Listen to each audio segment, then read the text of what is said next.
ఇక నుంచి మీ ఫోన్‌ని ఎక్కడైనా పారేసుకున్నా, లేదా మీ ఫోన్‌ని ఎవరైనా దొంగిలించినా సరే, ఈ సింపుల్ సెట్టింగ్ మీ ఫోన్‌లో ఎనేబుల్ చేసుకోండి. దాన్ని ఈజీగా కనిపెట్టి లాక్ చేయొచ్చు. ముందుగా పాస్వర్డ్ అండ్ సెక్యూరిటీ ఓపెన్ చేసి, అందులోను మీరు సిస్టమ్ సెక్యూరిటీకెళ్ళాక, ఇక్కడ మీకు థెఫ్ట్ ప్రొటెక్షన్ అని కనిపిస్తది. ఈ థెఫ్ట్ ప్రొటెక్షన్‌లోకెళ్ళాక, ఇక్కడ మీకు థెఫ్ట్ డిటెక్షన్ లాక్ అని ఉంటది. దీన్ని ఎనేబుల్ చేసుకోండి. ఇక్కడ మీరు టర్న్ ఆన్ చేశాక ఇది మీకు ఆప్షన్ ఎనేబుల్ అయిపోద్ది.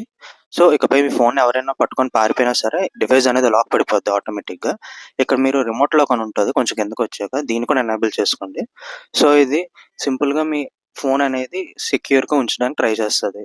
ఇంకెవరైనా సరే మీ ఫోన్ పట్టుకెళ్ళి పారిపోయినా సరే, మీరు సింపుల్‌గా ట్రాక్ చేసి మీ డివైస్‌ని సెక్యూర్‌గా ఉంచుకోవచ్చు. అండ్ ఎక్కడున్నా సరే కనిపెట్టొచ్చనమాట. ఈ ఆప్షన్స్ అన్నీ ఎనేబుల్ చేసుకోవడం వల్ల మీ ఫోన్ ఎక్కడున్నా సరే ఫైండ్ మై డివైస్ ద్వారా మీ ఫోన్‌ని కనిపెట్టి లాక్ చేసుకోవచ్చు, కనిపెట్టొచ్చు అండ్ మీ మ్యాప్‌లో కూడా చూసుకోవచ్చు.